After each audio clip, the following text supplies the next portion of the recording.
आप सभी को मेरा प्रणाम। स्वागत है आप सबका मेरे चैनल होली बुक्स में। अब तक हम सुन चुके हैं शिव पुराण के रुद्र संहिता के सती खंड से अध्याय 34। अब हम सुनेंगे अध्याय 35। तो चलिए शुरू करते हैं। इस अध्याय में हम सुनेंगे दक्ष के यज्ञ की रक्षा के लिए भगवान विष्णु से प्रार्थना, भगवान का शिव द्रोह जनित संकट को टालने में अपनी असमर्थता बताते हुए दक्ष को समझाना तथा सेना सहित वीरभद्र का आगमन। दक्ष बोले, देव देव हरे विष्णु दीन बंधु कृपा निधे, आपको मेरी और मेरे यज्ञ की रक्षा करनी चाहिए। प्रभु आप ही यज्ञ के रक्षक हैं, यज्ञ ही आपका कर्म और आप यज्ञ स्वरूप हैं। आपको ऐसी कृपा करनी चाहिए जिससे यज्ञ का विनाश न हो। ब्रह्मा जी कहते हैं, मुनीश्वर, इस तरह अनेक प्रकार से सादर प्रार्थना करके दक्ष भगवान श्री हरि के चरणों में गिर पड़े। उनका चित्त भय से व्याकुल हो रहा था। तब जिनके मन में घबराहट आ गई थी, उन प्रजापति दक्ष को उठाकर और उनकी पूर्वोक्त बात सुनकर भगवान विष्णु ने देवाधिदेव शिव का स्मरण किया।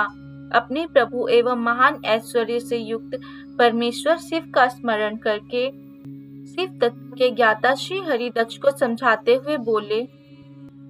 श्री हरि ने कहा, दक्ष, मैं तुमसे की बात बता रहा हूँ, तुम मेरी बात ध्यान देकर सुनो। मेरा यह वचन तुम्हारे लिए सर्वथा हितकर तथा महामंत्र के समान सुखदायक होगा। दक्ष, तुम्हें तत्व का ज्ञान नहीं है, इसलिए तुमने सबके अधिपति परमात्मा शंकर की अवहेलना की है।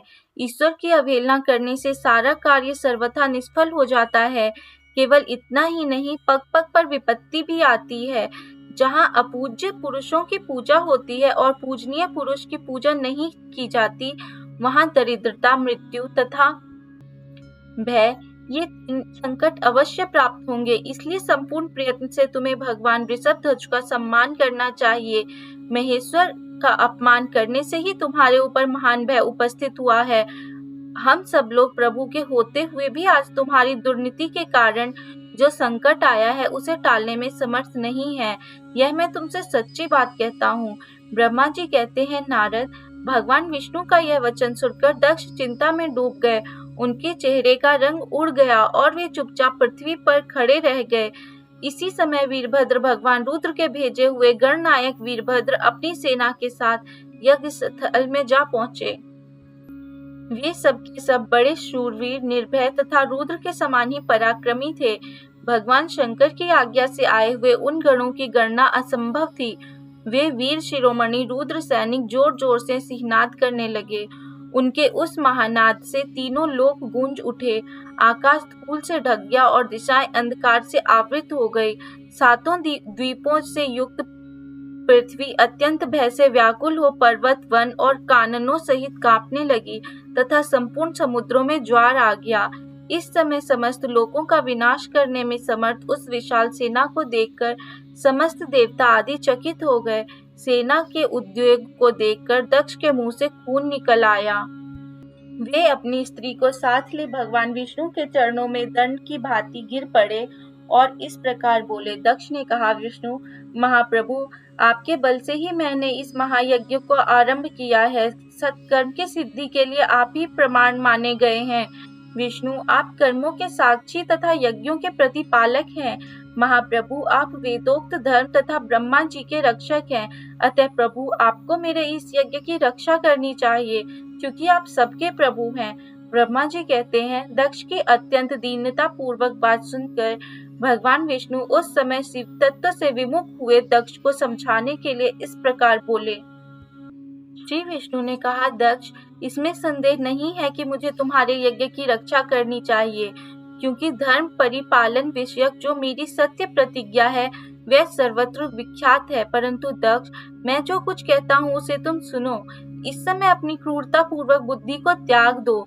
देवताओं के क्षेत्र नैमिषारण्य में जो अद्भुत घटना घटित हुई थी उसका तुम्हें स्मरण नहीं हो रहा है। क्या तुम अपनी कुबुद्धि के कारण उसे भूल गए हो? यहाँ कौन भगवान रुद्र के कोप से तुम्हारी रक्षा करने में समर्थ है? दक्ष, तुम्हारी रक्षा किसको अभिमत नहीं है, परंतु जो तुम्हारी रक्षा करने को उद्यत होता है वह अपनी दुर्बुद्धि का ही परिचय देता है। दुर्मते, क्या कर्म है क्या अकर्म, इसे तुम नहीं समझ पा रहे हो। केवल कर्म ही कभी कुछ करने में समर्थ नहीं हो सकता। जिसके सहयोग से कर्म में कुछ करने की सामर्थ्य आती है, उसी को तुम स्वकर्म समझो। भगवान शिव के बिना कोई दूसरा कोई कर्म में कल्याण करने की शक्ति देने वाला नहीं है। जो शांत हो, ईश्वर में मन लगाकर उनकी भक्ति पूर्वक कार्य करता है, उसी को भगवान शिव तत्काल उस कर्म का फल देते हैं। जो मनुष्य केवल ज्ञान का सहारा ले अनीश्वरवादी हो जाते हैं या ईश्वर को नहीं मानते हैं, वे शतकोटि कल्पों तक नरक में ही पड़े रहते हैं। फिर वे कर्म पाश में बंधे हुए जीव प्रत्येक जन्म में नरकों की यातना भोगते हैं, क्योंकि वे केवल सकाम कर्म के ही स्वरूप का आश्रय लेने वाले होते हैं। ये शत्रुमर्दन वीरभद्र जो यज्ञशाला के आंगन में जा पहुंचे हैं, भगवान रुद्र की क्रोधाग्नि से प्रकट हुए हैं। इस समय समस्त रुद्रगणों के नायक ये ही हैं। ये हम लोगों के विनाश के लिए आए हैं, इसमें संशय नहीं है।